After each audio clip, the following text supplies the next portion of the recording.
Hi friends, मी प्रियंका स्वागत करते तुमचं स्पेशल रेसिपीमध्ये। आज आपण आपल्या रेसिपीमध्ये दुधी भोपळ्यापासून तयार होणारे एकदम खस्ता असे पराठे तयार करूयात। चला रेसिपीला स्टार्ट करूयात।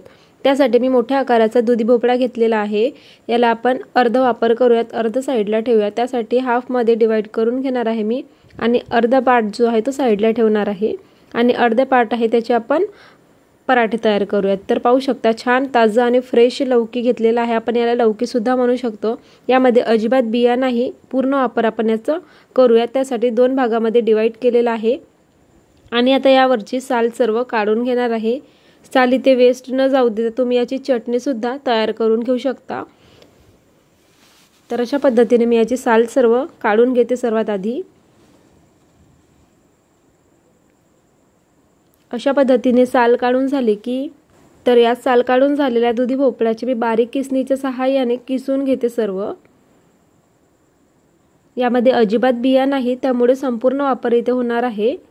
तर अशा पद्धतीने छान असं बारीक किस करून घेतलेला आहे मी। तुमच्याकडे जर किसणी नसेल तर याला मिक्सरला सुद्धा फिरवून घेऊ शकता तुमच्या आवडीनुसार। तर पाहू शकता दुधी भोपळ्याच्या तुकड्यांपासून भरपूर असा किस तयार झालेला आहे। अशा पद्धतीने सर्व बारीक किस करून घ्यायचं आपल्याला, पाहू शकता। तर भरपूर असा किस तयार झालेला आहे। याचं पाणी वगैरे आपल्याला काढून घ्यायचं नाही, संपूर्ण इथे वापर करायचा आहे। त्यासाठी मी इथे सर्वात आधी गव्हाचं पीठ घेतलेलं आहे। इथे संपूर्ण 1 कप गव्हाचं पीठ घातलं, दुसरं कप घेतलं, त्यामधून अर्धा कप इथे गव्हाचं पीठ घालायचं आहे।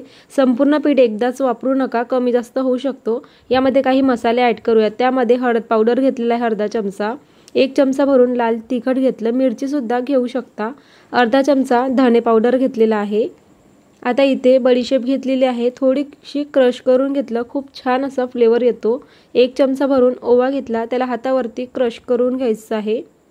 आता इथे अद्रकचा थोडासा तुकडा घेतलेला आहे, त्याला एकदम बारीक किसणीच्या सहाय्याने किसून घ्यायचं आहे। याचा सुद्धा फ्लेवर पराठ्यांमध्ये खूप छान असा येतो। आता इथे 1 चमचा भरून कस्तुरी मेथी घेतली, तिला छान असं गरम करून घेतलं, थोडं रोस्ट करून घेतलेलं आहे आणि याला क्रश करून घ्यायचं। याचा फ्लेवर खूप छान येतो पराठ्यांमध्ये, असेल तर नक्कीच घाला। यामध्ये भरपूर असा कोथिंबीर घालायचा आहे, बारीक कट केलेला, चवीनुसार मीठ घालायचं आणि पाव चमचा चाट मसाला किंवा गरम मसाला घालू शकता। यामध्ये मी ते चाट मसाला घातलेला आहे छान फ्लेवर येण्यासाठी आणि 1 मोठा चमचा तेल घालायचं आहे। पराठे खूप छान असे खस्ता तयार होतात, त्यासाठी तेल वापरायचं खाण्याचं। व्यवस्थित एकजीव करून घ्यायचं। इथे लागेल तसं आपण पिठाचा वापर करणार आहोत, अजिबात पाण्याचा वापर न करता पीठ इथे मळून घ्यायचं आहे। पीठ तुम्हाला कमी किंवा जास्त लागू शकतो। दुधी भोपळ्यामध्ये पाण्याचं प्रमाण किती आहे त्यावरती इथे पीठ अवलंबून असतं। आपण एक्झॅक्टली सांगता येणार नाही किती कप पीठ लागेल ते। तर इथे मला आणखी थोडा पीठ लागत आहे, तर तो मी ठेवलेला होता अर्धा कप, तो इथे वापरते सर्वात आधी। इथे संपूर्ण किती प्रमाणामध्ये पीठ लागलं ते मी सांगतेच तुम्हाला। दुधी भोपळ्यामध्ये किती पाण्याचं प्रमाण आहे त्यावर पीठ इथे अवलंबून असते, एक्झॅक्टली आपण सांगू शकणार नाही। आणखी इथे मी अर्धा कप पीठ घेतला आणि तो यामध्ये घालायचं आणि व्यवस्थित मळून घ्यायचं आहे कणिक। कणिक जर एकदम सैलसर मळाल तर लाटायला पराठे थोडे त्रास होणार, त्यामुळे थोडंसं घट्टसरच कणिक मळून घ्यायची आहे आपल्याला।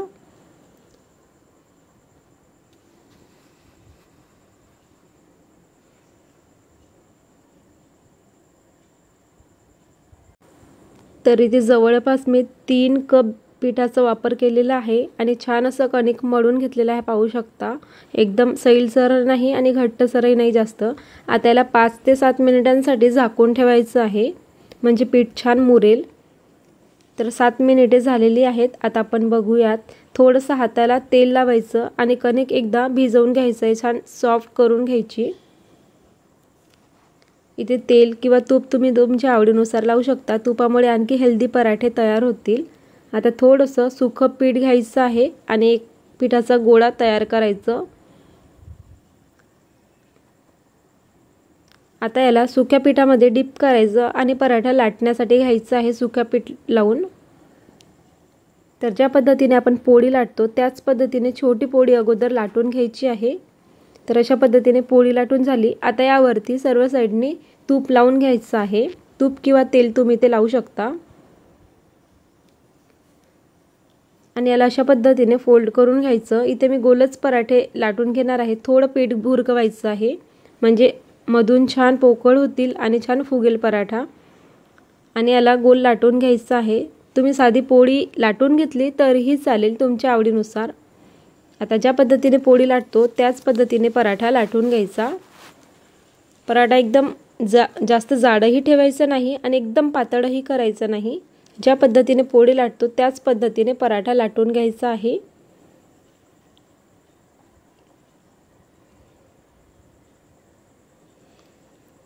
तर पाहू शकता इथे मीडियम जाडीची पोळी मी इथे लाटून घेतलेली आहे। याची जाडी पाहू शकता, अजिबात जास्त जाडही नाही आणि एकदम पातळही नाही। एवढ्या जाडीची पोळी मी लाटून घेतलेली आहे। आता लोखंडी तव्यावरती मी हा पराठा शेकून घेणार आहे। त्यासाठी तवा छान गरम झालेला आहे। एका साइडने छान असं ड्राय होईपर्यंत म्हणजे कलर चेंज होईपर्यंत शेकून घ्यायचं।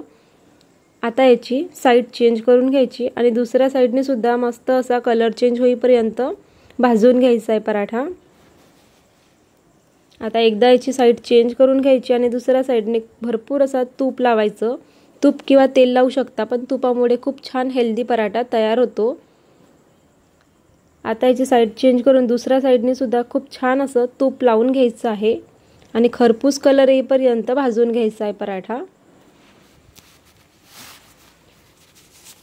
दुधी भोपळ्याचे पराठे एकदम हेल्दी असतात। मुलांना डब्याला देऊ शकता किंवा खायला नाश्त्यामध्ये बनवला तरीही चालेल। खूप आवडेल या पद्धतीने जर पराठा तयार केला तर। खूप छान असं शिजलं गेलेलं आहे, खरपूस कलर आलेला आहे पराठ्याला। आता आपण काढून घेऊया। दुसरा सुद्धा पराठा याच पद्धतीने मी शेकून घेणार आहे। त्यासाठी तवा गरमच आहे, त्यामध्ये पराठा टाकायचा। शेकल्या गेलं की याची साइड चेंज करून घ्यायची। सर्व साइडने तुपाने ग्रीस करून घ्यायचं आणि हा पराठा सुद्धा छान कलर येईपर्यंत भाजून घ्यायचा आहे। पाहू शकता छान फुगला गेलेला आहे पराठा। याच पद्धतीने मी सर्व पराठे तयार करून घेणार आहे। छान कलर आलं की काढून घ्यायचं आहे। तर मी ते मळून घेतलेल्या पिठापासून 10 ते 12 पराठे छान असे तयार झालेले आहेत। आता एक पराठा मी तोडून दाखवते। आतमधून एकदम सॉफ्ट आणि खस्त झालेले आहेत। आणि ही रेसिपी जर तुम्हाला आवडली असेल तर प्लीज व्हिडिओला लाईक आणि चॅनलला सबस्क्राईब करायला अजिबात विसरू नका। पुन्हा भेटूयात अशाच प्रकारच्या नवीन आणि हेल्दी रेसिपीसह। वेळात वेळ काढून रेसिपी पाहिल्याबद्दल खूप खूप खूप मनापासून धन्यवाद।